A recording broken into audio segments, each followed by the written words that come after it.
بسم الله الرحمن الرحيم اللهم صل على سيدنا محمد وعلى آل سيدنا محمد وبارك وسلم عليه.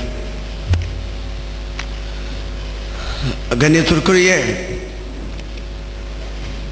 இந்த கல்வி விழிப்புணர்வு மாநாட்டுடைய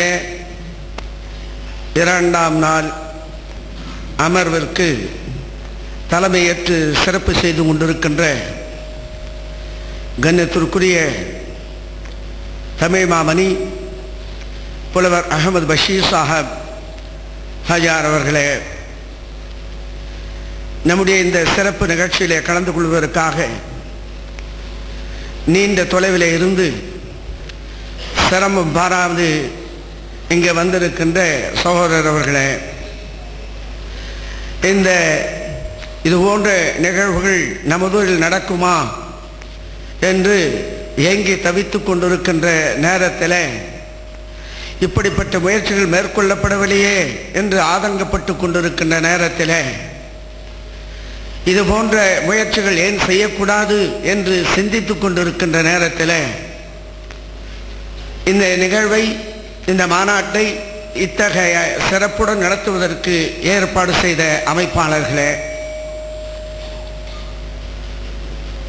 இந்த நிகழ்ச்சியிலே நம்முடைய அழைப்பின் பேரிலே வந்து கலந்து கொண்டு சிறப்பித்துக் கொண்டிருக்கின்ற ஊர் பிரமுகர்களே, பெரியோர்களே, தாய்மார்களே, யாருக்காக இந்த நிகழ்ச்சி நடத்தப்படுகின்றதோ அத்தகைய மாணவ மாணவியர்கள் பெருமளவில் இன்றைக்கு கலந்து கொண்டிருக்கிறார்களே என்பது மகிழ்ச்சிக்குரிய இந்த தருணத்திலே பல்வேறு பள்ளிகளை சார்ந்த மாணவ மாணவியர்களே, உங்கள் அத்துணை பேருக்கும் இந்த நேரத்தில் இந்த மாலை பொழுதிலே இனிய சலாத்தினை கூறி அஸ்ஸலாமு அலைக்கும் ரஹமத்துல்லாஹி வபரகாத்துஹு என்ற முகமன் கூறி இறைவனுடைய பேர் அருளாலே இந்த நிகழ்ச்சி எல்லா வகையிலும் சிறப்புடன் நடந்தேறி முடிய வேண்டும்,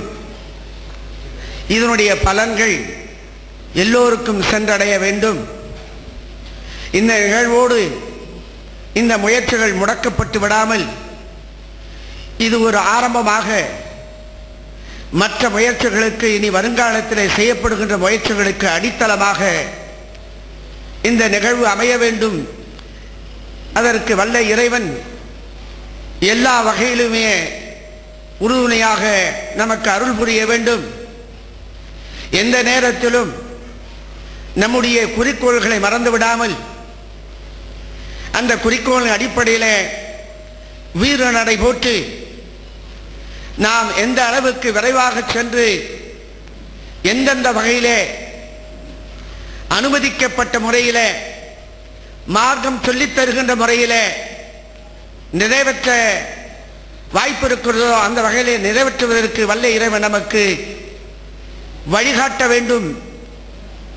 நமக்கு தேவையான ஆலோசனைகளின் வழிகாட்டலையும் கிடைப்பதற்கு அருள் புரிய வேண்டும் என்ற நெஞ்சார்ந்த பிரார்த்தனையோடு இந்த நேரத்தில் நான் ஒரு சில கருத்துக்களை சொல்வதற்கு முன் வருகின்றேன். நம்முடைய கண்ணியத்திற்குரிய அதனை அகமது ஹாஜார் காக்கா அவர்கள் கூறியது போல எதிர்பாராத விதமாக நேற்று எனக்கு இந்த மாநாட்டை ஆரம்பத்தில் தொடக்க நிகழ்ச்சியாக ஒரு அறிமுக உரையாக சிறிது நேரம் பேசுவதற்கு எனக்கு வாய்ப்பு கிடைத்தது. நம்முடைய கண்ணியத்திற்குரிய தமிழ் மாமணி அகமது பஷீர் சாஹிப் அவரிடத்தில் ஒரு சில ஆண்டுகளுக்கு முன்பு திடீரென்று அவர்களை சந்திக்கக்கூடிய ஒரு வாய்ப்பு எனக்கு கிடைத்தது. அந்த அடிப்படையில் அன்றைக்கு அவரிடத்தில் பேசியதன் காரணமாக ஒரு மிகச்சிறந்த சமுதாய பணிக்கு அடித்தளம் போடுகின்ற வாய்ப்பு கிடைத்தது. சற்று நேரத்துக்கு முன்பு சொன்னார்கள், நாம் சமுதாயத்திலே வாழ வேண்டும், சமுதாயத்தினுடைய பணிகளிலே நம்மை ஈடுபடுத்திக் கொள்ள வேண்டும், சமுதாயத்தோடு இணைந்துதான் நாம் வாழ வேண்டும் என்றெல்லாம் சொன்னார்கள். அது உண்மைதான். எங்கெங்கோ பிறக்கின்ற நதிகளெல்லாம் இறுதியிலே இடம் தேடி சென்று அடைகின்ற இடம், சங்கமமாகின்ற இடம் ஒரு கடலாக இருக்கிறார். அந்த வகையிலே சமுதாயம் என்ற கடலிலே சென்று அடைய வேண்டியவர்களாக நாம் இருக்கிறோம். அங்கே சங்கமமாக வேண்டிய நிலையிலே தான் நாம் இருக்கிறோம். பெருமானாருடைய வாழ்க்கை வழிமுறையை பார்க்கின்ற பொழுது ஒரு காலகட்டத்திலே ஹிரா குகையையும் தௌர் குகையையும் தேடி சென்று இறைவனுடைய தியானத்தில் ஈடுபட்ட அவர்கள் இறை கட்டளை வந்த பிறகு, நபித்துவம் வந்த பிறகு, எந்த வகையிலே இறுதி கால வரையிலே சமுதாய பணிகளிலே தான் தங்களுடைய ஏகத்துவத்தை நிலைநாட்டுவதற்கு முயற்சி செய்தார்கள். தனி மனித நிலையிலே வளருகின்ற வாழுகின்ற நாம் ஒரு இறுதி இலக்கை அடைய வேண்டும் என்று சொன்னால், இறைவனுடைய சன்னிதானத்திலே நாம் உயர்ந்த அந்தஸ்தை பெற வேண்டும் என்று சொன்னால், நாளை மறுமையிலே இறைவனுடைய கணக்கு முன்னாலே கணக்கு சமர்ப்பித்த போது அதில் வெற்றி பெற வேண்டும் என்று சொன்னால், தனி மனித வாழ்க்கையினுடைய இறுதி இலக்கு சமுதாய பணியாக இருக்கிறார்.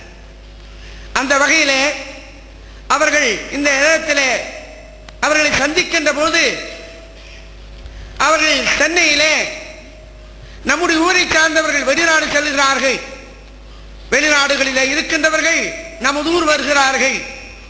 வருகின்ற போது சென்னையிலே விமான தளத்திலே இறங்கி வந்து தங்கிவிட்டு வருவதற்கான ஒரு வாய்ப்பில்லை, மிகவும் சிரமத்துக்குள்ளாகிறார்கள். எனவே அங்கே ஒரு கட்டடத்தை வாங்க வேண்டும், அங்கே நம்முடைய மக்கள் வந்து தங்க வேண்டும், ஓய்வெடுத்து விட்டு ஆண்களாக இருந்தாலும் பெண்களாக இருந்தாலும் குழந்தைகளாக இருந்தாலும் வயோதிகர்களாக இருந்தாலும் அவர்கள் அங்கே தங்கிவிட்டு இளைப்பாறிவிட்டு ஊர் திரும்புவதற்கு ஒரு வாய்ப்பு அளிக்க வேண்டும், அதற்கான முயற்சியிலே இறங்க வேண்டும் என்ற ஒரு எண்ணத்தை வெளிப்படுத்தினார்கள். அதை மனப்பூர்வமாக அதனை பைத்துல் மாலுடைய நிறுவனத்திலே இருந்தவர்கள், உள்ளூரிலே வெளியிலே இருந்த வெளிநாடுகளிலே வாடுகின்ற சகோதரர்கள் அத்துணை பேரும் இந்த பரிந்துரையை ஏற்றுக்கொண்டு முகமலர்ந்து முன்வந்து கொடுத்த பண உதவியை கொண்டுதான் பல்லாவரத்தில் 15 லட்சம் ரூபாய்க்கு ஒரு கட்டணம் வாங்கப்பட்டது.